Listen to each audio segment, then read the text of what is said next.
Назарыңыздарда жаңылыктардын жыйынтыкталган топтому, студияда Канат Абазбеков. Саламатсыздарбы? Кыргызстанда өткөн бир күндө коронавирустагы 306 адамдан аныкталып, 3 адам оорудан каза болду. Бул тууралуу коронавируска каршы республикалык штабтан билдиришти. Адистер жакынкы күндөрү оору жуктургандардын саны көбөйө турганын айтып, тынчсызданууда. Бул арада дүйнөдө ооруга чалдыккандардын саны өсүп, айрым өлкөлөр кооптуу аймактарга өзгөчө абал киргизип, жарандардын кыймылын чектей баштады.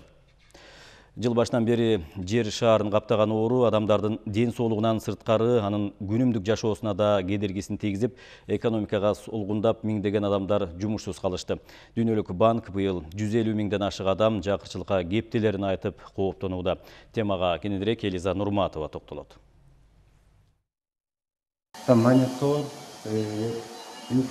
то, что необходимо для тяжелых больных. Аба жетпей аппараттын жардамы менен дем алып жаткан бейтаптардын басымдуу бөлүгү ушул жандандыруу бөлүмүндө. Коронавируска чалдыккандар Борбордогу Кыргыз-Түрк достук ооруканасында дарыланып жатышат. Акыркы күндөрү ооруканага вирус жуктуруп кайрылгандардын саны күн сайын көбөйүүдө. Дарыгерлердин айтымында, бул абалга элдин санитардык эрежелерге кайдыгер карап, айтылган талаптарды аткарбай эркин жүргөнү себеп болду. Көп эле пайызга сактап калат. Эми 50ден ашык десем деле болот го дейм. Чын-чынына келгенде өзүбүзгө сактык бул көп нерсенин баарын ордун алдын алуу, бул ооруну дарылагандан дагы жеңил боло турган нерсе эмеспи? Ошон үчүн биз өзүбүздү сактаганга аракет кылышыбыз керек. Бардык жогоруда айтылган демилгелерди колдон келип аткан бул мынтип карап келсек жеңил эле нерсе. Өлкөдө акыркы 6 күндөн бери болуп жаткан саясий кырдаалда пандемияга таасирин тийгизбей койгон жок. Илдеттен сактануунун негизги талабы аралыкты сактоо, убагында тамактанып, убагында эс алып, иммунитетти көтөрүү болсо, аянтта жүргөндөрдүн арасында бул эрежелер такыр сакталган жок. Эми дарыгерлер 14 күндүн ичинде вируска чалдыккандарды шаардык ооруканаларга батыра албай калбасак экен деп кооптонуп турушат. Көрүп атасыздар, телевизордон көпчүлүгү маска тагынып, баягыдай дистанцияларды сактоо деген жок болуп калды да, ага экинчи планга өткөзүп салышты, ошол боюнча көбөйүп кетти. Бул дагы сөзсүз түрдө өзүнүн таасирин тийгизет. Анан экинчи жагы ошол эле жерде карап көрө турган болсок, ошо жүргөн адамдарда бул иммунитеттен көз каранды болот да, оорудун кабыл алуусу дагычы. Кээ бирлер ачка жүрөт, кээ бирлер баягы суу ичпей моундай жүрөт, кээ бирлери жеңил желпи кийинип алып жүрөт. Кимисиде симптому бар, кимисиде симптому жок. Эч кимде эле көңүл бөлгөн жакта ошол биринчи кезекте биздин байлыгыбыз, ден соолук, ошого жакшыраак көңүл бурсак.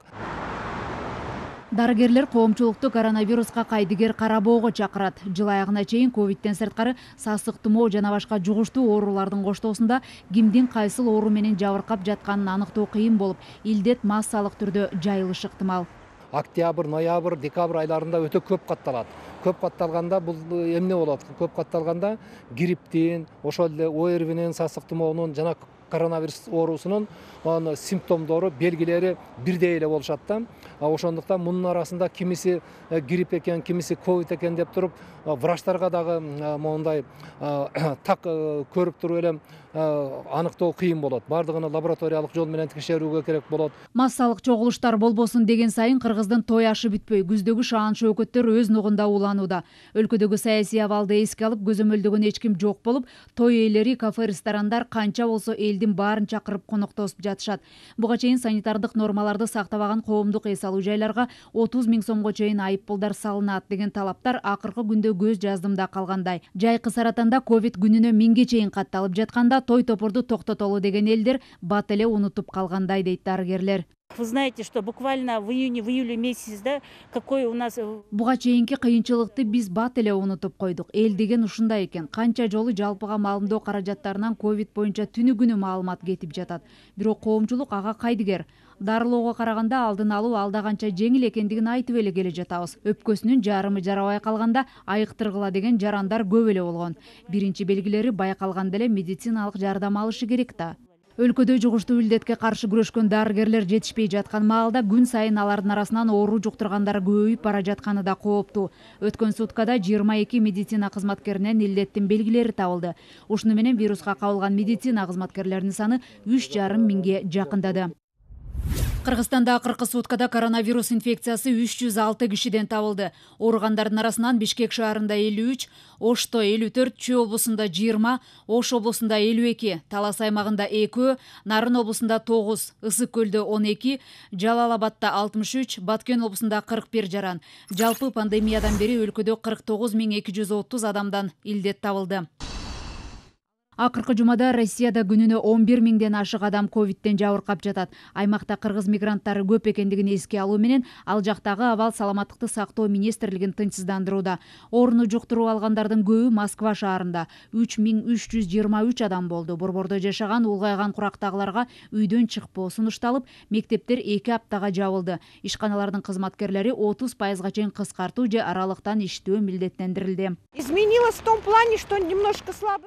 Бул оору мени ден соолугумду аябай өзгөрттү. Мени айыктырган дарыгерлерге ыраазычылык билдирем. Азыр баары калыбына келип жумушка барып жатам. Бирок ооруп калбаш үчүн ден соолугума көбүрөөк кам көрүшүм керек. Ну, конечно, боюсь. Я не хочу. Албетте бул кооптуу тумоону жуктуруп алуудан корком. Мен ооруп төшөктө жаткым келбейт. Активдүү жашоо образында болгум келет. Азыр баары эле вирустан коркуп жатышса керек. Кооптонбой да кое албайсың. Европада ооруну жуктуруп алгандардын саны бир күндө 100.000ден ашты. Мындан улам Испания өкмөтү Мадридте өзгөчө кырдаал киргизди. Чектөө чаралары 4.800.000 адамга киргизилди. Жумушка жана ооруканага баруу үчүн гана сыртка чыгууга болот. Мындай чектөөлөрдү ишке ашырып, көзөмөлдөш үчүн Мадридке 7.000ден ашык полиция кызматкери тартылды. 11 октябрга карата дүйнө жүзүндө COVID-19 илдетин жуктурган адамдардын саны 37.477.622 адамга жетти. Бул арада 1.077.619 адам оорудан каза болду. Коронавирус эң көп катталган өлкөлөрдүн сап башында Америка турат. Бул өлкөдө жалпы 7.945.000ден ашты ооругандардын саны. Экинчи орундагы Индияда болсо коронавирус инфекциясы 7.538.000 адамдан табылды. Үчүнчү оору эң көп катталган өлкө Бразилияда 5.918.000ден ашык адам илдеттен жабыркады. Россия, Колумбия, Испания, Аргентина, Перу, Мексика, Франция өлкөлөрүндө да абал курч бойдон турат. Булардын баарында жайында болуп өткөн биринчи толкунга караганда күз мезгилиндеги экинчи толкундун эпкини алда канча кооптуу болууда. Бул арада дүйнөлүк саламаттыкты сактоо уюму ковид жайылып жаткан өлкөлөрдүн элине кайрылуу жасап, аба аркылуу жугуп жаткан илдеттен арылууда бир эле мамлекеттин аракети натыйжасыз экенин айтып, жыйынтык жалпы каршы туруудан жана алдын алуудан чыга турганын эскертти. Тилекке каршы COVID-19 илдети адамзаттын күнүмдүк жашоосуна кирди. Аны биротоло жоготуу мүмкүн эмес. Учурда оорунун жаңы түрлөрү чыгып, калк арасында жайылууда. Миграция агымы күч жана калктын саны жыш жайгашкан өлкөлөр талаптарды сактабай жатышат. Мындан улам оорудан сактануунун натыйжасын көрбөй жатабыз. Бул абдан өкүнүчтүү. Кыргызстанда коңшу өлкөлөргө салыштырмалуу абал орточо болгону менен ооруну дарылоодогу шарттарды эске алганда абал кооптуу. Аба ырайынын салкындашы менен вирус жуктургандар дагы көбөйүп, абал курчушу ыктымал. Акыркы бир жумада эле коронавирустан Кыргызстанда 15 адам каза болду. Адистер алдыдагы октябрдын аягы, ноябрь, декабрь айларында ковид илдетинен жабыркагандардын саны мындан да көп боло тургандыгын эскертип кулак кагыш айтууда. Ал эми дүйнөлүк статистикага көз чаптыра отурган болсок, Европада, Азияда COVID-19 илдетин жуктургандардын саны көп болгон аймактар биринчи толкунга караганда экинчи толкуну алда канча кооптуу экендигин айтып чыгышты. Андыктан азыркы тапта дагы эле санитардык нормаларды так сактоо бүгүнкү күндө эң негизги талаптардын бири болуп турат. Элиза Нурматова, Нуркамил Асанов, Алато 24. Нарын облусунда санитардык эпидемиологиялык кырдаал орто деп бааланууда. Дарыгерлердин айтымында ооруну ооздуктоо боюнча эреже талаптар аткарылбагандыктан облуста оорунун илеби кайта элек. Жугуштуу тумоого чалдыккандар дагы деле катталууда. Учурда ооруканада 16 адам даарыланып жатат, алардын арасынан оор абалда жаткандары да бар. Мындан улам санитардык талаптарды сактоо жана ооруну ооздуктоо үчүн иштер күчөтүлдү. Кененирээк аймактан кабарчыбыз. Учурда облустук ооруканада 16 тургун коркунучтуу илдет менен күрөшүп жатат. Алардын бирөө коронавирусту жуктуруп алган болсо, калганы өпкөнүн сезгенишинен дарыланып жаткандар. Дарыгерлердин айтымында бейтаптардын арасында оор абалда жаткандары да бар. 15 оорулуунун бирөө өтө оор акыбалда. Аппарат менен дем алып, аппарат менен жан сактап атат азыркы учурдачы. Андан башка тиги үчөө орто акыбалда, алар дагы лечение алып жатышат. Адистердин баамында калк арасында санитардык эрежелерди сактоо кайрадан артка кетти. Коомдук жайларда эл көп чогулган жерлерде бет кап жана башка талаптарды аткаруу дээрлик сакталбайт.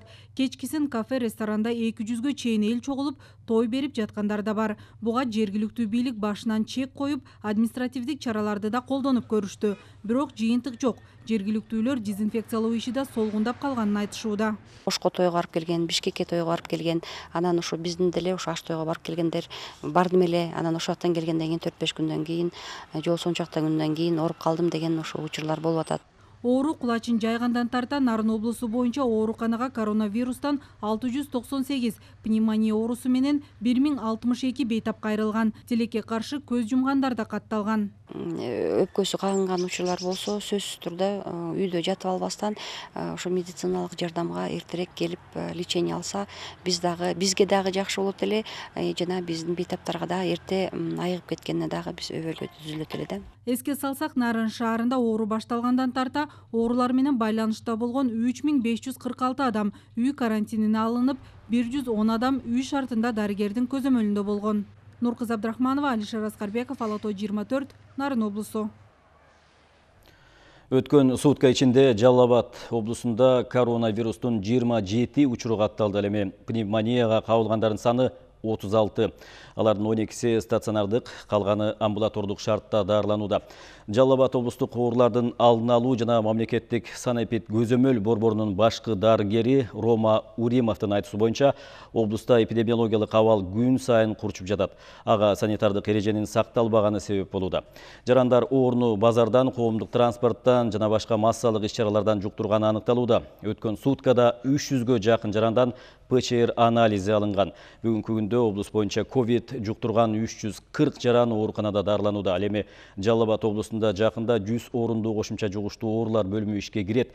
Эскерген шарты жок имаратты калыбына келтирүү үчүн өкүлдүн резервдик фондунан 650 миң сом бөлүнүп, оңдоп түзөөдөн өткөрүлдү. Ошондой эле өкмөт тарабынан 1 миллион сомдон ашуун каражат бөлүнүп, медициналык жана ички жабдыктары сатылып алынган. Эгерде бул темпте кете турган болсок, биз жанагы июль айындагыдай эле кырдаалга туш келип калышыбыз мүмкүн. Жанагы адамдарга ооруканаларда орун табылбай, ошошконун жанагы бир топ эмелерге алып келиши мүмкүн. Ошондон жарандарга айтарыбыз, сөзсүз түрдө маскаларды таганыңыздар, антисептик колдонуңуздар.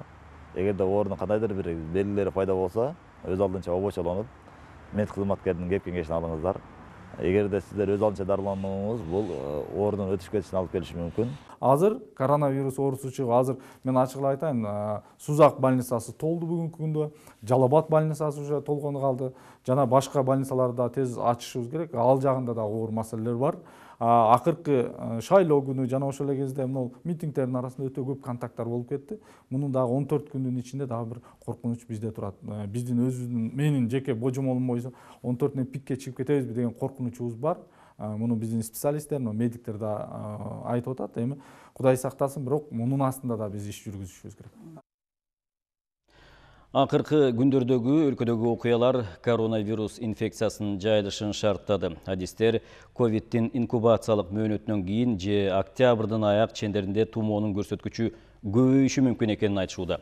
Жугуштуу тумоого каршы жергиликтүү штаб буга байланыштуу санитардык талапты күчөтүүгө өттү. Ош облусунда оорунун жайылышын алдын алуу жана аны дарылоого көрүлүп жаткан иш-аракеттер туурасында аймактык кабарчыбыз Миргүл Бокошова айтып берет. Ошто эпидемиологиялык кырдаал курчуп жатат. Бул туурасында коронавирус инфекциясына каршы күрөшүү боюнча штабтан кабарлашты. Тумоонун кайдан жайылып жатканы айтпаса да белгилүү дейт дарыгерлер. Бет кап, социалдык аралык, санитардык талап сакталбаган митингдер оорунун очогу болуп калышы толук ыктымал. Ушундан кийин кала бийлиги санитардык талапты күчтөндүрүүгө өттү. Коомдук жайларда, транспортто милдеттүү түрдө бет капчан жүрүү эрежеси кирди. Тартипке кайдыгер караган мекеме ишканаларга айып салынат. Экинчи ирет кайталанса, айып пулдун ордуна 127-беренин негизинде кылмыш иши козголот. Бүт бардык той тамаша кылгандарды биздин санэпид көзөмөл борборунун айып жазана пул сала турган штрафтарыбыз 3000 сомдон 13 миңге чейин болсо, 1000 сомдон дагы бар. Алардын бардыгын мындан кийин ички иштер министрлигине өткөрүп беребиз. Ошол жерде соттоп, сен уже мындай билип туруп, элдин арасында оору болуп атканын билип туруп көбөйтүп атасың дегендей жоруктар 127-жоруктар кодексинин статьясы менен өткөрүп берип жатабыз. Соңку 3 күндө эле Ошто таажы вирусунун 270 жаңы учуру катталды. 6 жаран каза болду, 100дөн ашык бейтап айыгып үйлөрүнө чыгарылган. Оорунун очогунда иштеп жаткан медициналык кызматкерлердин ар бир 5-синде коронавирус аныкталып жатат. COVID-19 коронавирусун жуктуруп алгандардын жалпы саны Ош шаары менен облустун аймагында 8831ге жетти. Көзгө көрүнбөгөн жоо марттан бери 132 жарандын өмүрүн алды. Азыркы тапта Ош шаарынын өзүндө эле коронавирус инфекциясын жугузуп алып дарыланып жаткандардын саны 100дөн ашты. Булардын 50% абалы оор экени айтылууда. Ушул себептен орундардын толуп калгандыгына байланыштуу шаарда кошумча 250дөй орун даярдалды. Алардын айрымдары бейтаптарды кабыл алууда. Алсак шаардагы 52 мектеп гимназиясы күндүзгү стационар гана эмес, баш аягы дарылоочу оорукана тибинде иштеп жатат. Мындай медициналык коргоочу кийим менен суткалап жүргөнгө күн-түн эс алуу дегенди жаздан бери унуткандардын катарында Уланбек Камалбеков да бар. Терапевт дарыгер ковидти дарылоочу марттагы тажрыйбасына сырткары атайын окуу курстарынан да өткөн. Мурун Газпромдо иштегенбиз, кийин өзүбүздүн шаардык больницада Араванскийде ортопедияда иштегенбиз. Ошол тажрыйба менен анан окуулардан өттүк, сертификаттарды алганбыз. Ошол тажрыйбаны колдонуп азыр иштеп атабыз. Бул мекемеге түшкө чейин эле 100гө чукул жаран медициналык жардам сурап кайрылган. Көпчүлүгү ооруну өтүштүрүп жибергендер. Убактылуу оорукана кычкылтек концентратору, өпкөнү жасалма дем алдыруучу аппарат сыяктуу керектүү медициналык каражаттар менен камсыздалган. Жеңил оорулар, орто оорулар, оор оорулар келсе, ошолорго карашыларга ылайыкталышкан жатып дарылана турган койкаларыбыз бар. Анан реанимация бөлүмүбүз бар. Азыр реанимация бөлүмүндө 7 адам жатат, терапия бөлүмүндө 10 адам. Келип кеткендердин саны көп. Бир күндө 100-150 адамды карап атабыз. Адистер акыркы күндөрдөгү санитардык талаптардын аткарылбагандыктан коронавирустун ыкчам жайылуу ыктымалдыгы күтүлүп жатканын эскертет. Буга күз айларындагы демейки сезондук респиратордук жугуштуу ооруларда кошулушу турган кеп. Өз ыктыяры менен Кызыл аймакта иштеп жаткан Амирбек Оштогу медициналык окуу жайдын 5-курсунун студенти, жаш дарыгер курбалдаштарын адам өмүрүнө кайдыгер карабоого чакырат. Санитарлык нормалар өзүнчө сакталбады. Ал этникалык гигиеналар сакталбады. Ал жерде адамдар бет капсыз жүрдү.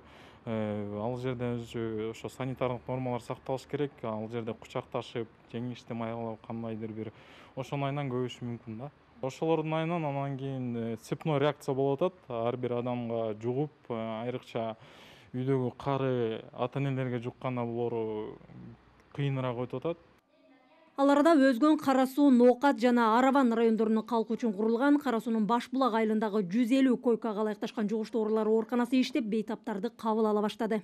Ал эми Ош шаарында курулуп жаткан 100 орундуу чоңдордун жугуштуу оорулар ооруканасынын 15-октябрга пайдаланууга берүү күтүлүүдө. 24-июлда башталган курулушту буга чейин сентябрдын 1-10 күндүгүндө берүү мерчемделген болчу. Жеңил конструкция менен курулуп жаткан бейтапканада заманбап шарттар менен заман талабына шайкеш келе турган медициналык каражаттардын болуусу каралган. Ал эми коңшу мамлекеттердеги эпидкырдаалдын курчуп бараткан эске алуу менен чек ара бекеттериндеги коопсуздук чарасы да күчтөндүрүлдү. Жаңы алгоритмдин негизинде Санэпид көзөмөл кызматынын адистери мындан ары чек араны кесип өткөн ар бир жарандын жеринде экспресс тест менен анализ алышат. Күмөн жараткандар бекеттеги изоляторго жаткырылат. Буга чейин коңшу мамлекеттер менен чектешкен жайларда жарандар тепловизордун жардамында эле өтүп келген. Ош облусунун аймагында экинчи өлкөлөр менен чектешкен 3 чек ара бекети жана эл аралык маанидеги 1 аба майданы бар. Миргүл Букошева, Акжол Айбашев, Алато 24, Ош облусу. Шайлоодон кийинки башаламандык өлкөдөгү орто жана чакан бизнеске катуу сокку урду. Бир катар кен тармагындагы ири ишканалар кол салуунун айынан ишин токтотконго аргасыз болушту. Ошол эле учурда Кыргызстанда болжол менен 600 000 ишкерчилик субъектилери бар болсо, анын 70-80% иштебей турду. Эксперттер мындай көрүнүш ансыз да пандемияга байланыштуу солгундап турган экономиканы ого бетер эңшерип, өлкөнүн тышкы саясатын туңгуйка кептеп жатканын белгилеп жатышат. Экономика тармагынын азыркы учурдагы абалы боюнча кабарчыбыз Айжан Омолдошова токтолот. 5-6 күндөн бери Бишкек шаарынын борбор жагында жайланышкан соода борборлору жабык турган болчу. Бүгүн өзүңүздөр көрүп тургандай аларда ишкерлер товарларын кайрадан бош калган текшелерди толтуруп алып келип жыйнап жатышат. Буга чейинки революциялар учурунда ушу борбор тараптагы соода түйүндөрүнө ар кандай дүкөндөргө талап тоноочулук орун алгандыктан алар өзлөрүнүн ишинен кооптонуп товарларын баарын көчүрүп кеткен болчу. Бүгүн болсо өзүңүздөр көрүп жаткандай кайрадан товарларын алып келип ишке киришүүгө даярданышууда. Өлкөдө башаламандык болгон сайын соода түйүндөрүн талаптооноолор Калипа Сапиеванын эсинен али кете элек. Ыңкылаптардын айынан сызыга отуруп калчу сатуучулар бул жолу болгон товарларын үйлөрүнө алып кетип, болушунча коопсуз шартта кармап турушту. 6 октябрдан баштап иштебей үйдө отурган Калипа бүгүн араң товарларын чекесинен ташып келип, иш ордун жыйнаштырып баштады. Чыгым эле болот атабыз, ары көчүп, бери көчүп.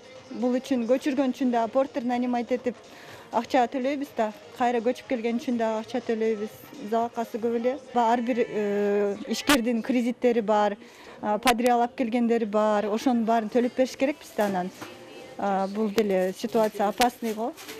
Конечно, ишкерлерге залакасын тийип атат. Абдан чоң эле залакасы тийип атат да. Анан чыкары арендатор өгүлө дейт да, бул иштебеген күндөр үчүн.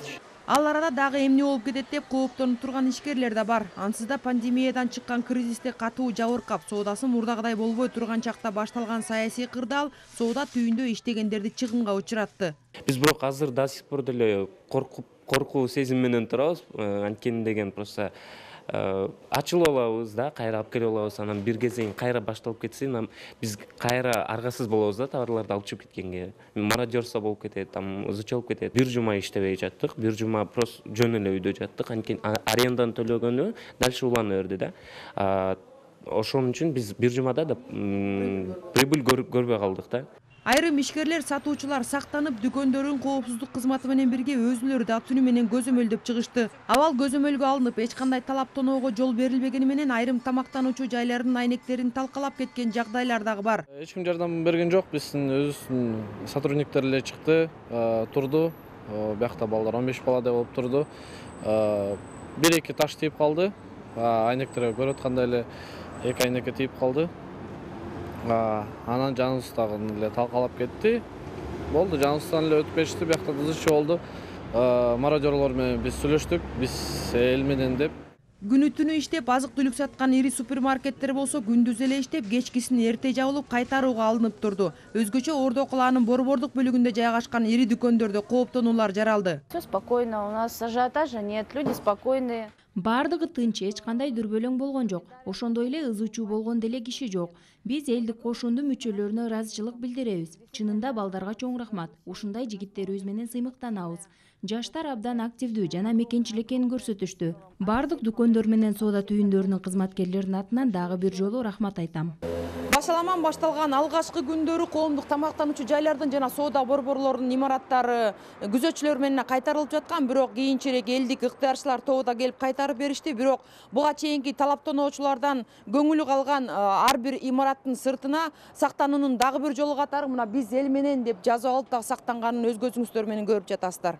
Бир нече күндөн бери иштебей турган зергер буюмдарын сатуучу түйүндөр дагы акырындык менен ишин жанданта баштады. Чагымчылдар бул тармакка дагы зыян келтирип, айрым күркөлөрдүн айнектерин чагып кетишкен. Товарларды алып кетип аттык, месталарды күндүзгүсүн тийбейт, түнгүсүн ошол 2 жолу смена менен чыктык, 2ден бала болуп кайтарыпчы. Ошо бир күн ошо сындырып кеткен экен, ошодон кийин түндө чыктык, ондон мурунку күнү түнү отурдук. Анча-мынчабыз кредиторлорубуз бар. Бүтүп бардыгы жабык турат азыр эми. Ошо митиктин айынан кризис маалында кайра кризиске учурап отурабыз. Бир нече күнгө созулган башаламандык учурунда мамлекеттик мекемелер тонолуп талкаланды. Ал тургай жаңы салынып жаткан курулуш иштериндеги түтүк, люк, күрөк сыяктуу майда буюмдан тарта вело жол куруу үчүн колдонула турган жыгач поддондон бери уурдалып, Ала Тоо аянтындагы гранит плиталар талкаланган.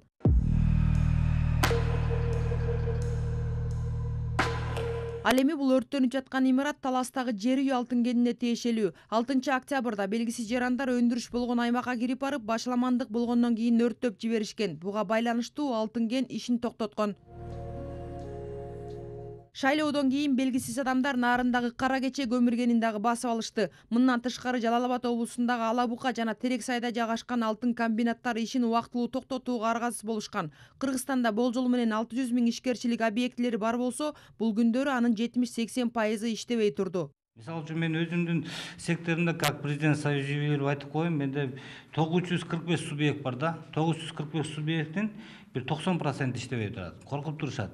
Алар күн сайын патент алып, налог төлөп, бир 300-400 магазин бар, 300-400 бир ломбарддар бар, анан бир 30-40 производственный субъекттер бар, аларда иштебей калды, коркуп атышат, көчөгө чыккандан коркуп атат элдер. Эксперттер мындай көрүнүш кыргыз экономикасын эңшерип, өлкөнүн тышкы саясатын туңгуюкка кептеп жатканын белгилеп жатышат. Ансыз дагы пандемиядан кийин бизнес жанданып, соода борборлору, заводдор, базарлар акырындык менен иштей баштаган. Бирок өлкөдөгү шайлоодон кийинки кырдаал кайрадан ишкерлердин ишин басаңдатты. Урегулирование в любом случае. Учурдагы саясий процесстер өлкөнүн экономикасына тикелей таасир тийгизет. Негизи буга чейин деле ар кандай саясий күчтөр өз кызыкчылыгын гана илгерилетип, инвесторлорду коргой албай келишкен.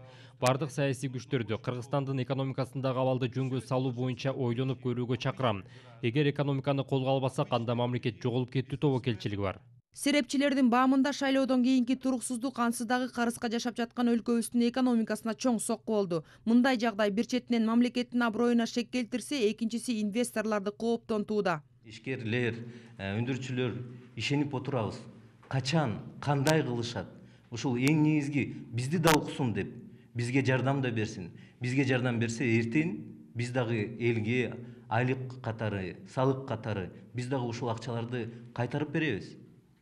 Ушул бизнесмендерге жардам бергиле деген сөз. Уккула бизди дагы.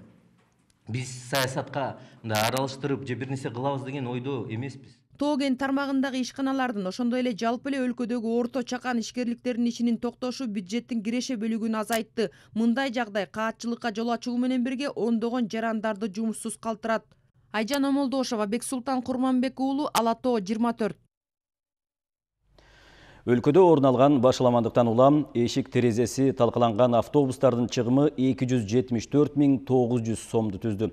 Бул тууралуу Бишкек мэриясынан билдиришти. Тополоң учурунда 12 автобус талкаланып, 7 тез жардам унаасы жана патрулдук милиция бөлүмүнүн кызматтык 16 унаасы ар кандай зыянга учураган. Ушул тапта борбордо абал тынч, коомдук транспорт кадимкидей эле өз ногунда каттап жатат.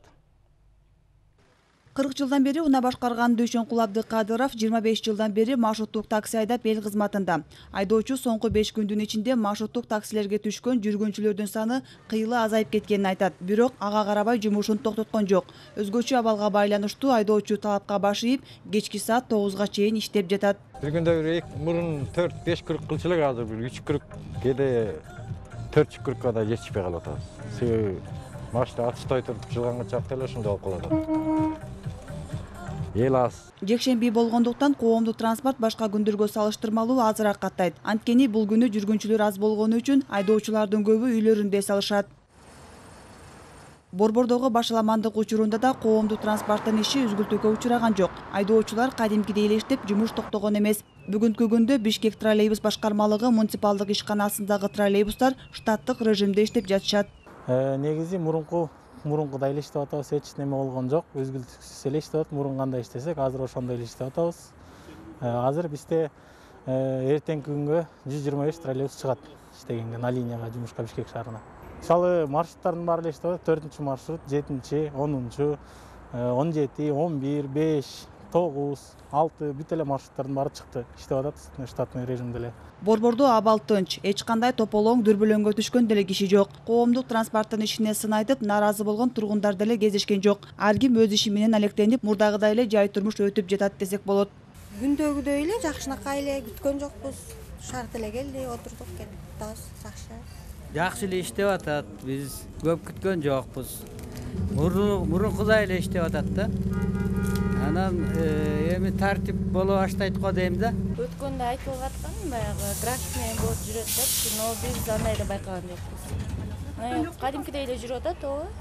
Күткөн жокмун. Вы знаете, вот 42-й, 40 минут ждала. Вот села на десятку, с пересадкой еду. Кадимкидей эле иштеп атат, эч кандай токтоо болгон жок. Буюрса баары жакшы эле болуп атат. Кичине 42 автобус азыраак жүрөт да, ошо мындай аз да, ошо көп күтүп калабыз 42. 35-чи автобус эртең менен де бир күттүк, аны маршрутка менен бардым, кайра 35-чө 10 менен кетип атам. 35-ти көрбөдүм. Пока сейчас нормально. Нормально. Да. Дистанция у них, наверное, нормальная. Я думаю, 20-15 минут это нормально. Долго не приходилось мне ждать. Эртең менен жүрбөй атпы. анча мынча маршруткалар жүрбөй атышты. Азыр уже жүрүп калды го, нормально эле вроде бы. 10 троллейбустун айдоочусу Зарылбек Акматовдун айтымында нааразычылык акциясы башталган күнү жумушту токтотууга мажбур болушкан. Бирок эртеси күнү кадимкидей эле жумушка чыгып эл ташып иштей баштаган. 5 күнгө созулган башаламандыктан талап тоноодон чочуган Зарылбек Акматов мындан кийин өлкөдө тополоң митинг болбосо экен дейт. Митинг күнү биз деген эртең менен чыкканбыз. Иштеп жүрдүк. Анан аянтта тополоң башталды дегенде бизди паркка айдап кирип салышкан. Азыркы маалга чейин обычный эле график менен иштеп атабыз. Эми кыргыз элиме тынчтыкты каалайт элем. Ушундай экинчи тополоң болбосун деп каларым ошол. Тынчтык болсун, аман эсен болушун кыргыз элим. Башаламандык учурунда эшик терезеси талкаланган 12 автобусту кошпогондо бүгүн 48 автобус, 67 троллейбус жана 670 микроавтобус каттамга чыкты. Коомдук транспорт эртемденги баягы өзүнүн каттамына кадимкидей эле чыгып атат. 5:30-6:00 баштап, анан кечинде өзүнүн жумушун саат 8-де токтотот. Анткени айдоочулар дагы үйүнө аман эсен жетип алыш керек. 3-4 күндүн арасында 12 автобусубуз жаракат чыкты. Анткени айнектери сынды, айдоого мүмкүнчүлүк жок. Андан сырткары күндө биз ошол 5-октябрдан бери баштап ошол милиция кызматкерлерине күндө 15 автобусту бөлүп берип атабыз. Ошол милиция кызматкерлери ташып, алар да каттамга чыкпай калды. Негизи ошол күндөрү кичине микроавтобустардын, бусиктердин саны кичине азайды, бир 100-150гө. Баягы өзүнүн чыгып аткан саны негизи эле ушул шаардын ичинде ортосунда ошо 600дөн кем чыкпаса жакшы эле иштейт коомдук транспорт. Азыркы учурда элдерди жакшы эле ташып, каттамдардын баарын тең тейлөө кызматын жасап жатышат. Нааразычылык акция учурунда талкаланган 12 автобустун чыгымы 274.900 сомду түздү. Ошондой эле Борбордогу орун алган башаламандыкта 7 тез жардам унаасы талкаланып, патрулдук милиция бөлүмүнүн кызматтык 16 унаасы зыянга учураган. Ал эми жалпы чыгым камера, эшик каалга сыяктуу буюмдарды кошуп эсептегенде 17 миллион сомго бааланды. Учурда талкаланган унаалар оңдолуп калыбына келтирилүүдө. Адистердин айтымында коомдук транспорттарды оңдоо иштери бүтсө эле жакынкы күндөрү ишке берилет. Айжамал Болот кызы, Алмаз Нурманбетов, Ала Тоо 24. Өлкөдөгү башаламандык башталган 5-октябрдан бери Ички иштер министрлигинин ичинде да тынчтык болгон жок. Орун талашуулар, кызмат алмашуулар орун алды. Бүгүн гана абал турукташып, министрликке жаңы жетекчи дайындалды. Улан Ниязбеков Ички иштер министринин милдетин аткаруучу катары бүгүн министрликтин жеке курамына тааныштырылды. Ички иштер министрлигинин өздүк курамына жаңы жетекчи тааныштырылды. Улан Ниязбеков буга чейин министрликтин каржы чарба бөлүмүн башкарган. 1,5 жыл мурда мекеменин 7-чи башкармалыгын жетектөөгө дайындалып иштеп жаткан болчу. Министрди өкмөт башчысы Садыр Жапаров тааныштырды. Ага бүгүнкүдөй кырдаалда коомдук тартипти жөнгө салуу милдети жүктөлгөнүн айтып, Ички иштер министрлигинин ишин ийгиликтүү уюштуруу зарыл болуп турганын белгиледи. Мына өлкөдө кыйын кырдаал түзүлүп калып, эми бүгүн Кудайга шүгүр баардык ордуна келди. Мунун баарын эми биз мамлекетибиз 3-чү жолу башыбыздан өткөрүп атабыз. Ошого мына сиздер туруштук берип, башаламандыкты алдын алып, болтурбай ушул тынчтыкты сактап, ушул стабилдүүлүк менен ушундай жакшы жолго салынып кеткенге сиздердин күчүңүздөр эң биринчи ушу сиздердики. Милиция кызматкерлери 5 күн ичинде эле 3 жетекчи менен иштешишти. Бири мыйзамдуу келсе, дагы бири мыйзамсыз жетекчи болду. Буга чейинки министр коомдук коопсуздук башаламан болуп турганда, кызматкерлердин башында тургандын ордуна тартип сакчыларын таштай качып, ошол бойдон дайыны жок. Бүгүнкүдөй абалда өлкө бүтүндүгү жана мыйзамдуулуктун сакталышы үчүн ички иштер органдарынын кырдаалга көзөмөл кылуусу абадай эле керек болуп турат. 5-октябрдагы окуядан кийин Ички иштер министрлигинин ишине координация кылып жаткан Курсан Асанов кечээ күнү күч түзүмдөр тарабынан массалык башаламандык уюштуруу фактысы менен кармалды. Ал мекемени дээрлик 4 күн жетектеди. Ал кеткен соң милдетин аткаруучу катары Мирлан Каниметов 1 күн иштеди. Ал эми кечээ түндө болсо Улан Ниязбеков дайындалды. Азыр эчкимге жакпай турган уга. Сырттан мисалы азыр бирөөнү алып келип койсок, анда ал деле жакпайт силерге. Мына ушу генералдардын арасынан койсок, бул деле жакпайт. Ушинтип баштайт. Ошон үчүн убактылуу кабыл алып коюңуздар. Убактылуу 1 айдын ичинде ишин көргөз алса, анда калат. көргөз албаса дагы көрөбүз да. Эмне үчүн бул жигитти койдум? Анткени азыр жаштар талап кылып атат. Элдин да талабын көрдүңүздөр, Ушул тапта коомдук тартипти сактоо маанилүү болуп турат. Шаар тургундары да мыйзамдуулуктун орношун суранып жатышат. Болбосо кооптонуп көчөгө чыкпай, же тоноп кетет деп дүкөн ишканаларын ачпай отургандар бар. Тартип сакчыларын жагдайды эртерээк колго алганы өлкөдөгү туруктуулукка таасир эте турганын адистер айтууда. Участкалык милиционер, же болбосо райондук, башкалар аларда тагылган милдеттер бар. Ошо милдеттерди кандай болсо ошондой аткарыш керек. Мындай кымкуут кезде айрым биздин азаматтарыбыз барып олтуруп айталы анан ошол жерди бир топ тартипке салууга аракет кылышты. Бирок бул мыйзамдык жактан туура эмес болот. Ал эми министр деген саясий неме келет, кетет немеси жок. Ошон үчүн биз ошого көнүшүбүз керек. Биздин милиционерлер башта бийик көтөрүп, элдин коопсуздугун, элдин немесин сакташ керек. Кылмыш болтурбаш үчүн ким иштеш керек? Милиция кызматкери иштеш керек. Аны эл колдош керек. Анан көчөдөн келип сабап, уруп жатса, мына жаштарга көбүнчө кайрылат элем. Өткөндө кандай бир биздин кыз ызы-чуда балдар суу сабап, кыздарыбызды мазактап кеткен балдар болду, элдер болду. Эми булар кимдер? Биздин эле балдарыбыз, биздин эле инилерибиз, биздин эле балдар да. Ошолор эгерде угуп калса, ушулар токтолуп калса деген тилегим мен. Белгилей кетсек, 5-6 октябрда болгон массалык иш-чараларда коомдук тартипке көзөмөл кылган ички иштер органдарынын 52 кызматкери ар кандай жаракат алышкан. Ошол эле учурда башка күч түзүмдөрүнүн да кызматкерлери жаракат алып дарыланып жатышат. Жаңы дайындалган министрди жеке курамга тааныштырууда коомдук тартипке көзөмөл кылып, мыйзам үстөмдүгүн орнотуу тапшырмасы коюлду. Ошол эле учурда айлык жана кыйын кырдаалда иштегендерге карала турчу каражат маселесин чечүү керек экени айтылды. Өкмөт башчы бул маселелер чечиле турганын билдирди. Амантор Шергазиев, Азамат Кыдыр Токтоев, Ала Тоо 24.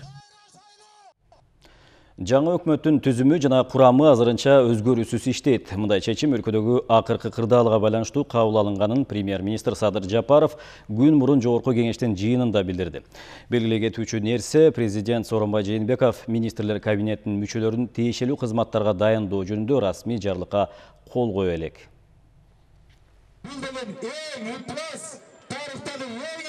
Кезектеги парламенттик шайлоодон кийинки кырдаал өлкөдө жаңы өкмөттүн шайланышын шарттады. Добуш берүүнүн жыйынтыгына нааразы болгон эл 5 октябрдан тарта көчөгө чыга баштаган. Негизги нааразычылык айрым партиялар тарабынан элдин добушун массалык түрдө сатып алуу, административдик ресурсту колдонуудан улам күчөгөн. Элдин толкундоолору өкмөттүн отставкасы менен аяктап, аткаруу бийлиги алмашты. Жаңы өкмөт башчысын шайлаган жогорку кеңештин жыйыны күн мурун мамлекеттик аларча резиденциясында өттү. Ишеним кат берген депутаттардын санын кошо эсепке алып, кворум бар деп чечилди. Анткени премьер-министрди шайлоого көпчүлүк же 120 депутаттын 61 катышышы керек. Көпчүлүк коалиция бирдиктүү талапкер катары Садыр Жапаровдун талапкерлигин көрсөткөн. Азыр жаңы дайындалган өкмөттү оңой эмес сыноолор күтүп турат. Биз 2020-жылы республикалык бюджетти карап атканда эле болжол менен 30 миллиард сомго чейин жетишпейт деп, дефицит болот деп айтканбыз. Азыр көрүп атабыз, карантин, эпидемиядан тышкарда азыр мондай кырдаал болуп кетти. Эң биринчи приоритет азыр сизде жакшы болуп атат.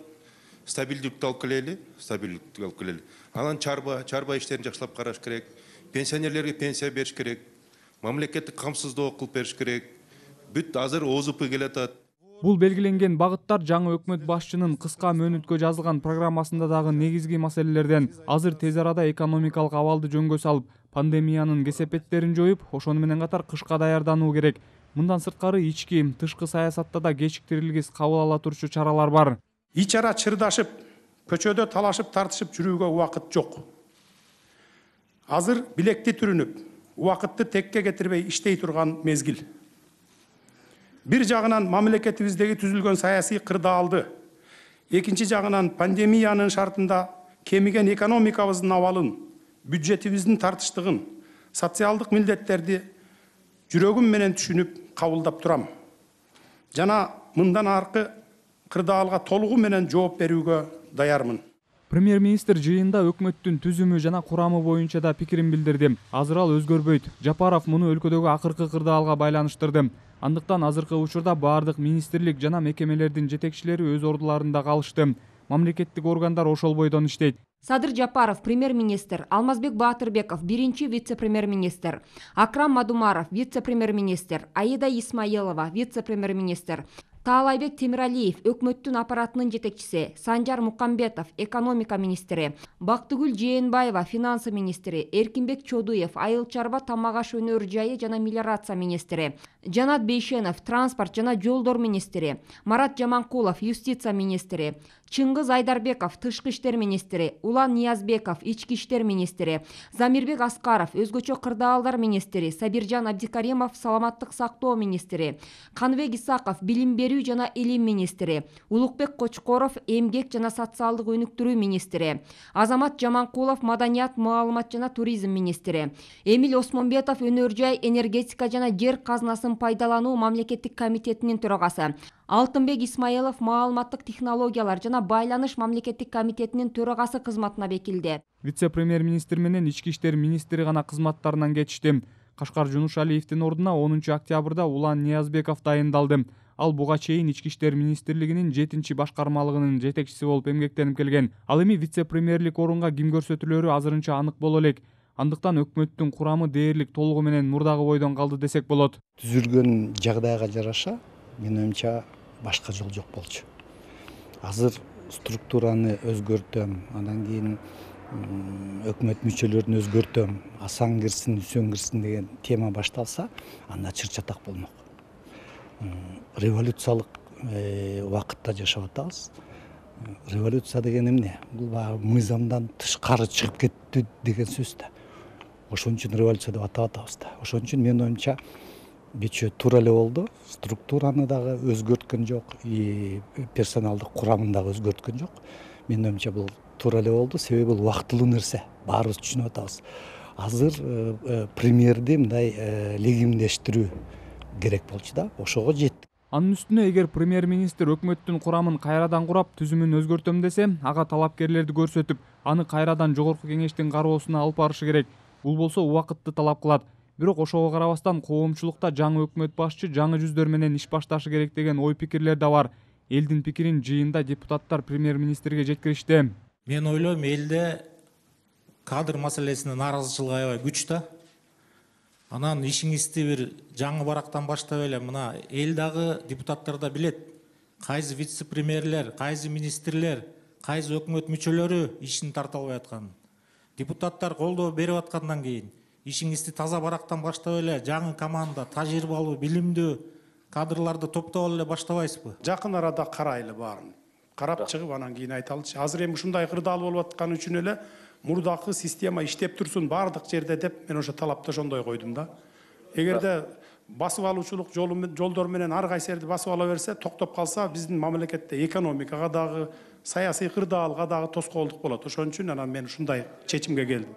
Ал эми узак мөөнөттүү стратегияда өлкөнүн жалпы өнүгүү багыттары каралат. Садыр Жапаров мугалим, дарыгерлер баштаган бардык бюджеттик кызматкерлердин айлык акысын кайра карап чыгууну көздөйт. Пенсия берүүдө да реформалар керек. Чакан жана орто ишкерликти колдоо, инвестициялык климатты жакшыртуу, тоо кен тармагы, тышкы саясат, мына ушул тармактардын баардыгында алдыда чоң өзгөрүүлөр болушу керек. Бирок адистер азыркы учурдун негизги талаптарын дагы бир жолу эскертишти. Саламаттык сактоону караш керек. Мына пандемия 3 күндөн бери уже 250-300дөн ашып кетти регистрация болгондор. Биз баягы июндагы акыбалга баратабыз. Экинчи бюджеттин таңсыздыгы. Бюджетте акча жок. Аны министр финанс ачык эле айтып атат. Бул эмнени билдирет? Анда чет өлкөлүктөр менен сүйлөшө башташ керек. Ички резервибиз жок калды. Үчүнчү маселе бул кышка даярдык. Токтогул кесип эмне болуп атат? ТЭЦ иштейби, кандай иштейт? Мектептер даярбы, башка маселелер. Толтура, маселе толтура.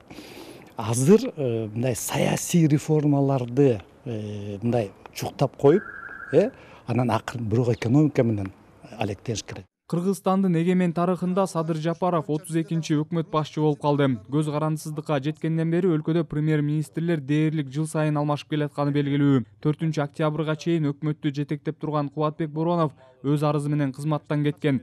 Парламент болсо Садыр Жапаровдун өкмөтүн толугу менен колдоп берди. Өлкөдө болуп өткөн акыркы окуялардан кийин эми алдыда өнүгүүгө багыт алган чоң өзгөрүүлөр орун алат деген үмүт чоң. Самат Асипов, Чыңгыз Жумагулов, Ала Тоо 24. Өкмөттүн курамын бекитүү тууралуу жогорку кеңештин токтому кол коюуга келелек. Бул тууралуу кечээки кезексиз сессияга төрагалык кылган вице-спикер Мирлан Бакиров билдирди. Анын айтымында азырынча талаш маселе жок. Токтом парламент тарабынан юридикалык жактан бекитилип, анан президентке жиберилет. Ал тиешелүү жарлыкка кол коет. Кечээ парламент тарабынан шайланган жаңы өкмөт башчыны тандоодо регламент бузулду. Эл өкүлдөрү мыйзам сакталбаганын жана басым болгонун айтууда. Маалымат булактарына жарыяланган пикирлерди кабарчыбыз Самантур Шыргазиев чогултту. Кечээ 11 октябрда Аларча мамлекеттик резиденциясында парламенттин 6-чакырылышы кезексиз сессияга чогулуп, Садыр Жапаровду премьер-министрлик кызматка бекиткен болчу. Бүгүн болсо жаңы өкмөт башчыны тандоодо регламент бузулуп, кворум сакталбай, добуш берген эл өкүлдөрүнө басым болгону айтылууда. Эл өкүлү Аида Касымалиева Кыргызстан фракциясынын депутаты Урматбек Самаев добуш бересиң деп коркутканын, мындай опузага башка депутаттар да кабылганын жергиликтүү медиа каражаттарына билдирген.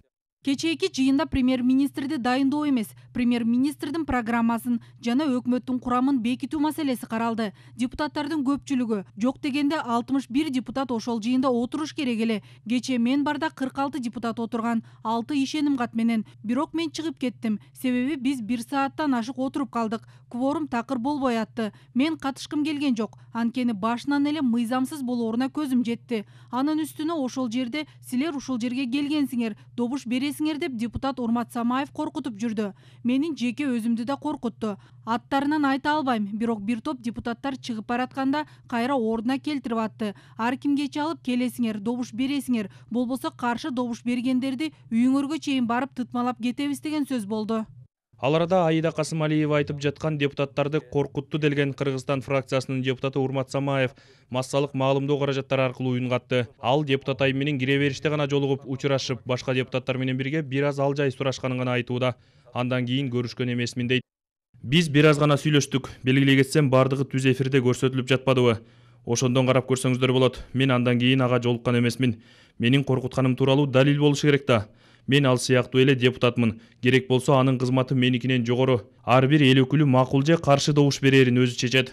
Ал арада Мекенчил партиясынан парламентке талапкер болгон мурдагы акыйкатчы Бакыт Аманбаев Касымалиеванын билдирүүсүн негизсиз деп атады. Вице-спикер Аида Касымалиеванын Садыр Жапаровду премьер-министрликке шайлаган парламент жыйынында депутаттар коркутууга кабылды деген пикирин жүйөөсүз деп эсептейт. Анын айтымында кезексиз жыйында кворум болгон жана өкмөт башчынын шайланышы мыйзамдуу. Аны менен бирге Самаев коркутту деген билдирүүгө макул эмес. 4 күндөн бери Кыргызстан оор абалда, өлкөбүздү жоготуп алуу коркунучунда турат. Бирден бир легитимдүү орган деп жогорку кеңеш аталып жатат. Жогорку кеңеш жыйынга чогулуп туруп, өлкөнү укуктук талаага келтирүүгө ар бир депутат өзүнүн атуулук милдетин аткарып, отурумга катышып, каршы болсо каршы пикирин айтышы керек болчу да. Тескерисинче отурумга келип, бирок катышпай кетип калып, ар кандай сөздөрдү айтууну кандай деп багаласак болот? Коркутту десе, ал мектептин кичинекей окуучусу же катардагы адам эмес да. Ал деген жогорку кеңештин депутаты. Эмне үчүн ошол жерде маалымат жыйынын өткөрбөйт? Ошол эле учурда башка эл өкүлдөрү да кворум болбогонун айтууда. Бул тууралуу депутат Дастан Бекешев Азаттыкка билдирген. Кворум болгон эмес, себеби 61 депутат ошол жерде отурушу керек болчу. 61 депутаттын ишеним катын санаш керек болчу. Кечээ менин маалыматым боюнча 51 депутат отурган, 10 ишеним кат болгон. Бирок ошол эле кезде кээ бир депутаттар башка фракциядан ишеним кат алышкан. Бул жогорку кеңештин регламенти жөнүндөгү мыйзамга туура келбейт. Ишеним катты фракциянын ичиндеги депутат фракциялашына гана бере алат, башка фракциянын депутаттарына бере албайт. Мисал катары айтсам, Сайдулла Нышанов депутат Иса Өмүркуловдон ишеним кат алган. Мына, бул мыйзамсыз болуп жатат. Ошондуктан жыйында 61 депутат отуруп ишеним катты санашы керек болчу. Мындай пикирин белгилүү саясатчы мурдагы премьер-министр Феликс Кулов да өзүнүн социалдык түйүндөгү баракчасына жазып чыкты. Ал мыйзамдын талаптарын эске албаган депутаттардын аракетин сынга алып, өлкөдөгү башаламандыкка жол ачып жатат деп айыптады. Жыйынга 51 депутат катышып, 10 депутаттын ишеним каты бар экени жарыяланды. Бирок бул ишеним каттар залда 61 депутат катышкан учурда гана күчкө ээ болот. Эгер мынча сандагы депутат катышпаса, депутаттар кабыл алган чечимдер мыйзамсыз саналат жана аткарылбашы керек. Мындан улам Садыр Жапаров шайланган премьер-министр болуп саналбайт. Бул маселе боюнча кечээки жыйынга төрагалык кылган Мирлан Бакиров да үн катты. Ал жогорку кеңештен өкмөттү бекитүү тууралуу токтому кол коюуга келелек экенин Акипресс интернет басылмасына айткан. Жыйынга катышкандарды жана ишеним кат бергендерди эске алганда жогорку кеңеш тиешелүү токтом кабыл алган. Азырынча ал токтом жогорку кеңештин аппаратынын кароосунда.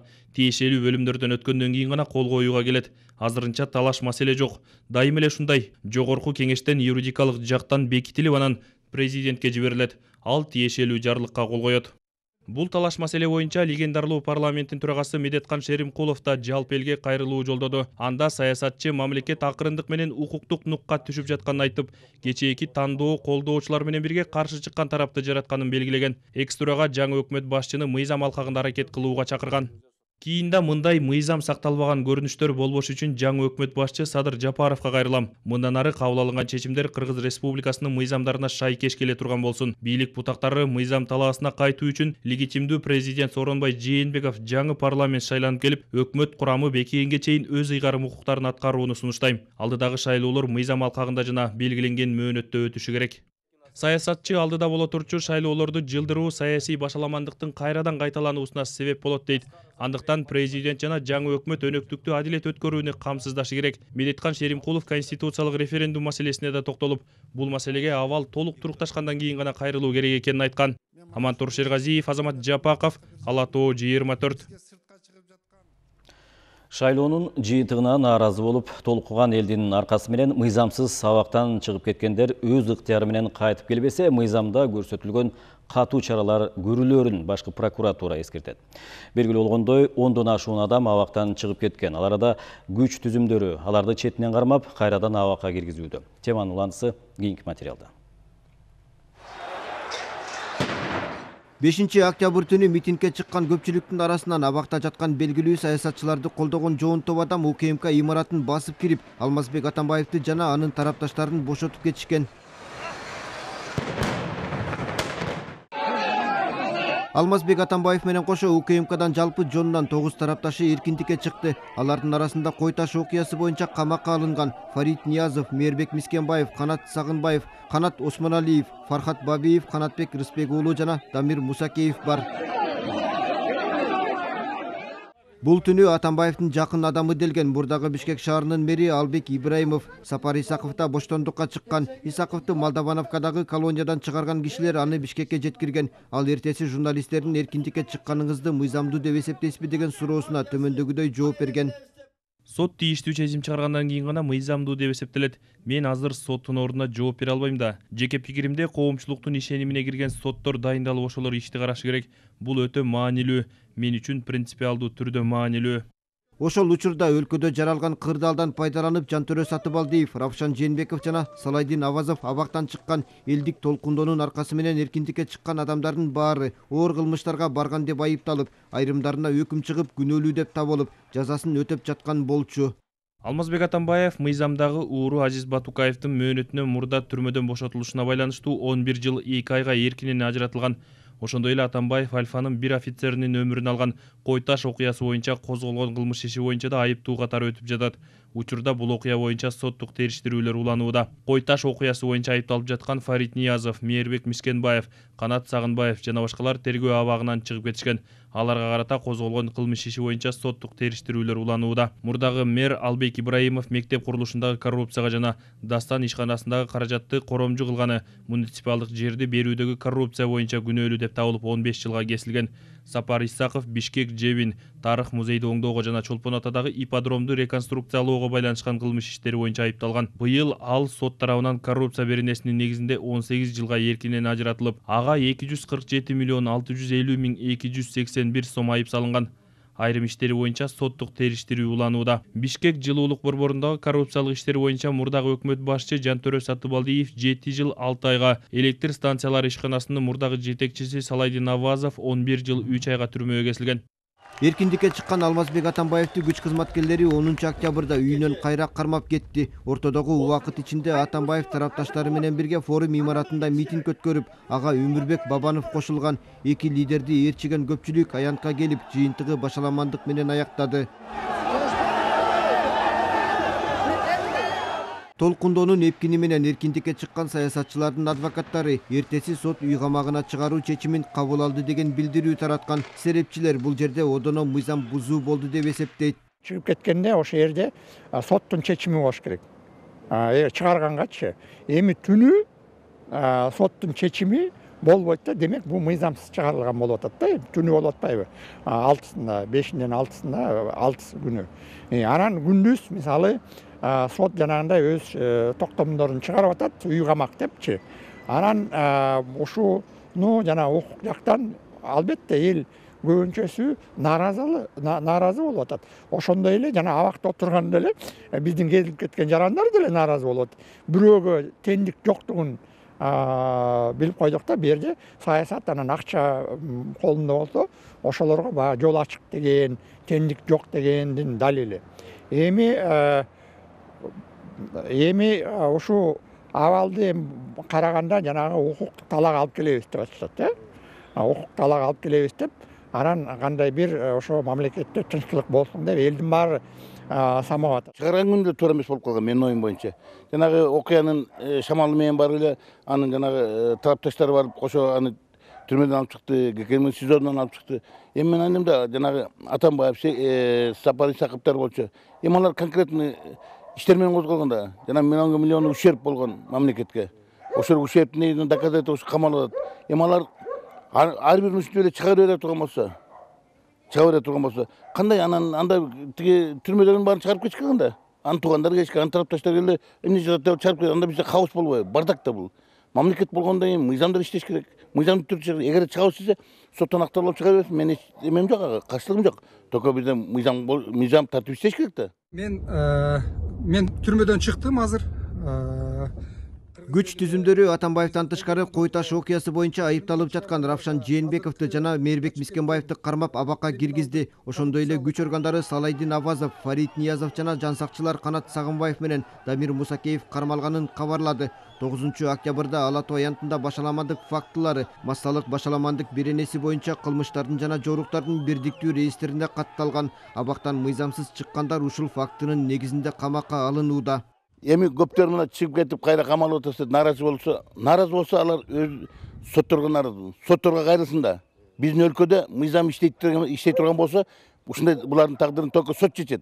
Башка бир да орган, бир дагы кызматкер мындай чечим кабыл албайт. Бизде сот гана чечиш керек. Ошон үчүн сотторго барсын. Мына жакында биздин жаңы шайланган премьер-министр сотторго кайрылды деп атпайбы? Мына эми ушундай окуялардан кийин эми токтоткула морекини. Акыйкат сот жүргүзгүлө, мыйзам негизинде жүргүзгүлө деп суранып атпайбы? Эми соттор деле ойлонуп болуш керек, ойлонуп тура мезгилдүү болуш керек уже. Токтотуш керек жанагы правовой беспределди токтотуш керек алар. Токтотуп акыйкат соттосун. Мына ушундай кырдаалган түзүлгөндө, пожалуйста, эми сотторго барып акыйкат сот өткөзүп, эгер ал туура эмес сотолуп аткан, туура эмес камалып аткан болсо, мына өзү далилдеп туруп анан чыгып кетсин. Ага ким каршы? Эч ким каршы эмес. Но мурда соттолгон эмени алар өздөрү кол менен барып, күч менен барып, бир күн, 2 күн жүрдү. Эмне болду? Кайра ордуна келди го. Ал эми жанагы акыркы камалгандар болсо, Атамбаев, Сапар Исаковтар болсо, алар жана массалык башаламандыкты уюштурган тууралуу камалдык деп билдирүү жасабады укук органдары. Алар өзүнүн мыйзам тегинде иштеп атат. Ошондой болот. Биздин өлкөдө эч ким кылмыш жасабаш керек. Кылмыш жасадыңбы, жооп беришиң керек. Только ошол, башка жок. Аз убакыт Ички иштер министрлигин жетектеген Курсан Асанов дагы массалык башаламандык уюштуруу фактысы боюнча кармалды. Курсан Асанов Кой Таштагы Алмазбек Атамбаевди кармоо операциясында милицияга чыккынчылык кылды, ишеништен кетти деген негизде кызматтан алынып, кызмат абалынан кыянаттык менен пайдалануу беренеси боюнча кылмыш иши козголгон. Сот жүрүп жаткан. Я уверен, что если мы пройдем в парламент, Социал-демократтар партиясынын активдүү мүчөсү Темирлан Султанбеков да аянттагы башаламандыкка тиешеси бар деп шектелип, тергөө абагына камалды. Ал ортодо башкы прокуратура абактан мыйзамсыз чыгып кеткендерден өз ыктыяры менен кайра кайтууну талап кылып, эгер бул талап аткарылбаса катуу чара көрүлөрү тууралуу маалымат таратты. Бизге жеткен маалыматтар боюнча Өмүрбек Бабанов менен Сапар Исаков өлкө сыртына чыгып кеткени айтылууда. Уланбек Тиканбаев, Азамат Жапаков, Ала Тоо 24.